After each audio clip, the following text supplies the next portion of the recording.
State your name for the record. Douglas Gordo. Forging netherite picks. Possession of netherite beacon. Aggravated flossing. Refusing to do. On your own mind 17 million netherrack. Redstoner, farmer, and artist. This is Minecraft, isn't it? I mine.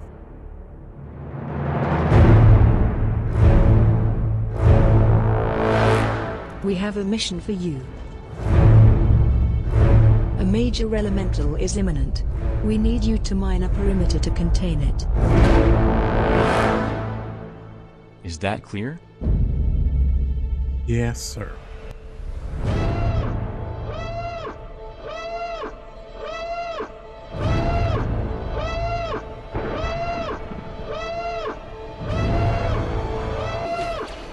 What will you do when they catch you?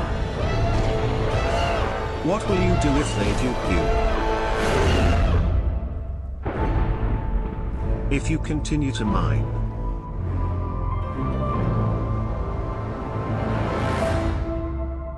What will you become?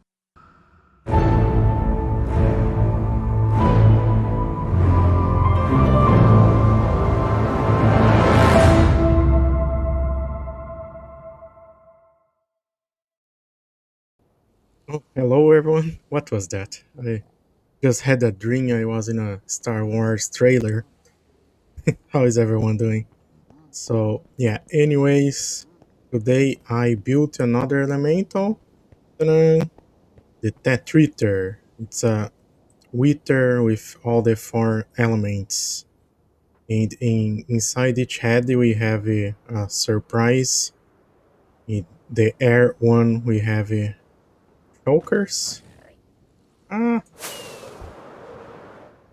the ice one we have strays, or the water one we have strays. In the earth one we have regular skeletons. And on the fire one we have blazes. It wasn't that hard to move these mobs here because we have the blaze spawner here. I just made a platform to spawn the skeletons, and I used the snow powder to convert those to strays. In the chokers we have the choker farm right there. It was a little bit annoying to bring them because they teleported underneath the floor there, but you know how it is to move chokers, but we got them here. So yeah, I'm happy with the way it turned out, but I think it would be better. Maybe instead of doing 1 block is 1 pixel, I should have done 2 by 2 block is 1 pixel, because the printer is too big and it looks small now. And also, I did the body of the wither kinda similar to what the normal wither is, except that the wither has only 3 ribs, and I made 4 because it's the Tetrither, right?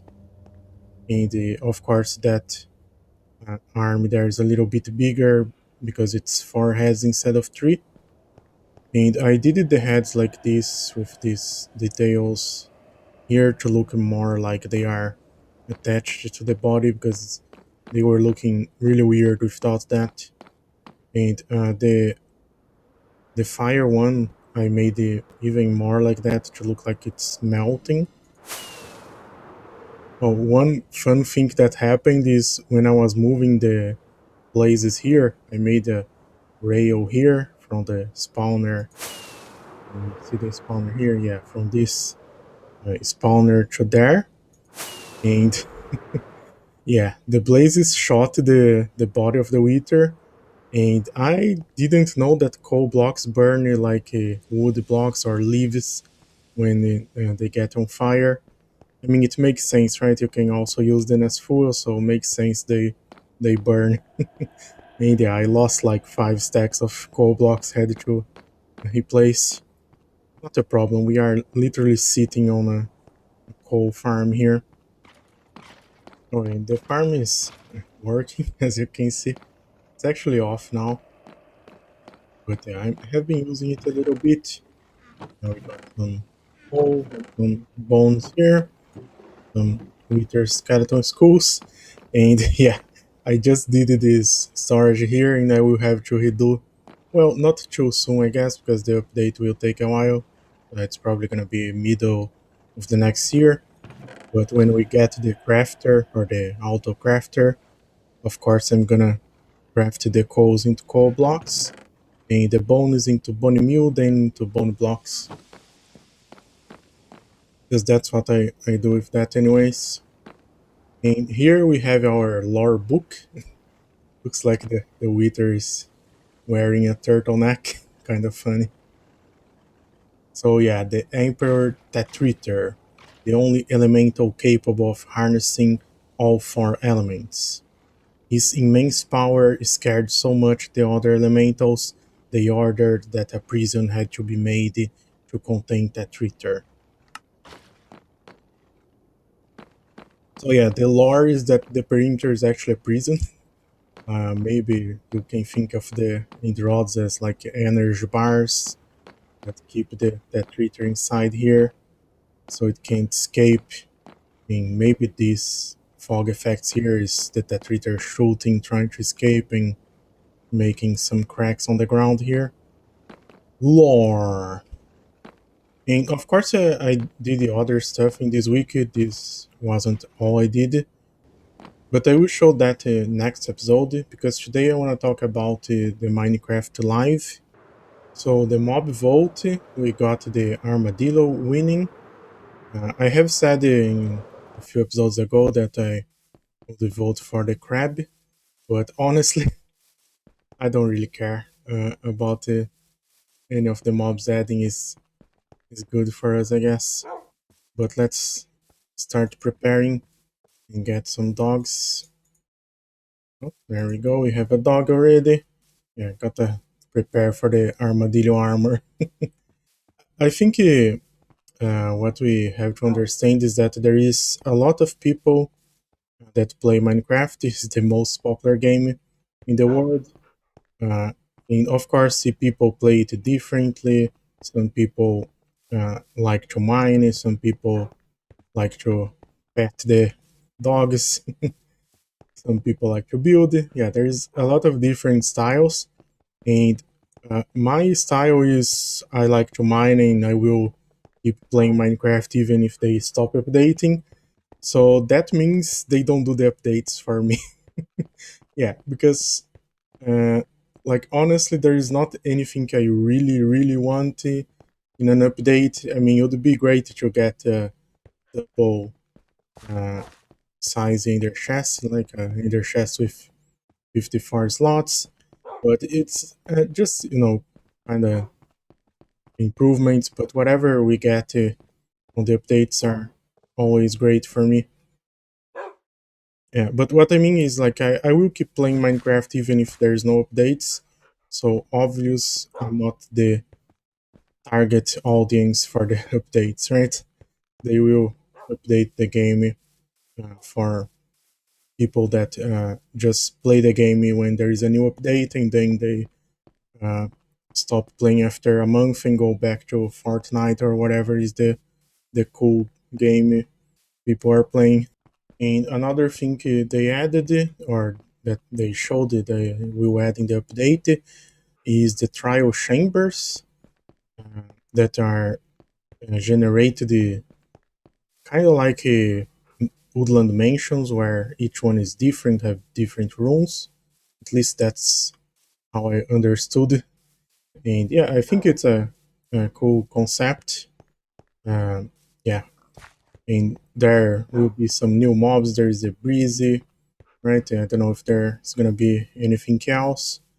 Of course, there is the new copper lamp or uh, copper trapdoors. There is a lot of new stuff, which is always cool. A little bit worrisome about my storage not being able to store all the items, and I still have a few spots left, but yeah, might need to build another storage soon.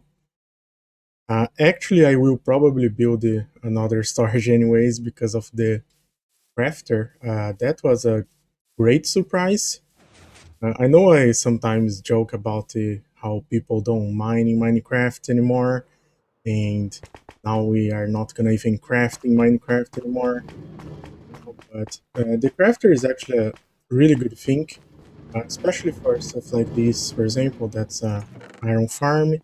Imagine we can auto craft all these iron into iron blocks and the pop is into bone meal or blocks, right?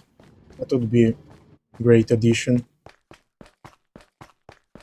But other than these obvious uses for iron farms, gold farms, slime farms, compacting items into blocks and stuff like that, I think there will be a lot of really cool uses. And I have seen some people talking about it, saying that maybe it's too overpower, or maybe the recipe is too easy. But honestly, it's really not that overpowered. It will save a lot of time from crafting iron into iron blocks. That's true. But other than that, other stuff, it won't be as practical as just the player crafting. Here in the stars, because I want to talk about another thing about the crafter is, for example, with blackstone you can craft a lot of different types of blackstone. So to make a storage where you can always come here and be sure you're gonna have a blackstone gates, or what's called walls. For example, oh, I only have for the one, right? And you could make a crafter behind there that always keeps this chest full or something like that. But there is two problems with that. And that's the reason why the crafter is not so overpowered. Because the two problems is you would need the filter for the walls, so you can place blackstone walls in this chest. And then you need another filter for the blackstone, so you can auto craft this. And I guess you could use the same filter you are using for the blackstone, place the blackstone a little bit higher, and then redirect that to everything else that you have auto crafted. But then some of these blocks you need two steps to craft, or three even. Like you have to craft the blackstone and polish the blackstone, and then polish the blackstone into this here, the polished blackstone bricks, and then craft the polished blackstone bricks into polished blackstone stairs, for example. And that also has the problem that you get only 4 stars instead of 6 that you can get with the stone cutter. So that's also another problem, I guess, with the or not a problem, but it's a disadvantage of using the auto crafter. So yeah, that would make the headstone behind your storage way too big, too many hoppers, too many lag. But the big advantage is that it's fun to design stuff, right? Design storage stuff. It's always fun. So I will definitely do a new storage, but I will keep this one here, and I will do a new one in the overworld somewhere, because I suspected that because the autocrafter is a little bit slow, we probably gonna need to chunk load and all that. But the other problem, other than making everything much bigger and have to filter a lot of stuff, a lot of hoppers, is that you are not always sure how many blocks you're gonna use, right? So let's say I have a design something to always keep this double chest full. But what if one day I need more than a double chest of blackstone wall? I will use all these, and when I come back, the autocrafter may not have finished the crafting another double chest. Of course, you can always choker box load everything, and then come here and have 54 choker boxes, and yeah, to place all those blocks is gonna take a long time and more than enough time to craft even more. So yeah, there is also that option, I guess. And also, it's very rarely that you use too many blocks. I guess the only example I can think about using a huge amount of blocks is when I am building a perimeter wall. Like for example, the perimeter, the Tetrither perimeter there, I had to craft this deep slate into polished deep slate and then into uh, these tiles, deep slate tiles. But if I had an auto crafter that would craft, only a double chest, that wouldn't be enough. I needed, I think I used like 30 shulker boxes of deep slate tiles, something like that. And if I keep, I don't know, 30 shulker box of deep slate tiles here, what if I never need to use that? Then I just crafted a bunch of deep slate into something I'm not gonna use, and then I may run out of deep slate and have it to craft other stuff that I don't have. It's very complicated. That's actually one of the most complicated things about designing storage, is that uh, you have different needs for items. Like for example, there is items like netherrack that you can get easy amount, yeah, that you can easily get huge amounts, but usually you don't use it that much, right? And as someone that has designed over 10 storages in this world alone, yeah, that's one of the greatest challenges of designing a storage, is that beforehand you needed to know how much space you're gonna need, right? Some items it's a little bit easy, like for example, you're gonna have a lot of netherrack because that's an easy item to get, basalt, dirt, but you don't have too much idea of like how much mushroom stand blocks am I gonna have. Like it's sometimes it's harder to decide. Okay, I'm talking too much. Storage tech is always really fun to talk about in design. I can't wait to have the autocrafter here in this world. I will autocraft everything in my farms, and I will for sure design another storage and do more storage tech stuff. But I will keep this one. I like this storage. So yeah, thank you guys for watching, and special thanks for Tetra. We finished his lore build today, and yeah, thank you Tetra for watching and supporting a lot on the streams and on YouTube. And by the way, I don't stream anymore. I will maybe talk about it in another episode, but not today. Yeah, I don't stream. But yeah, thank you Tetra and everyone. And I see you guys in the next episode where I will show some other stuff I have been doing. Bye!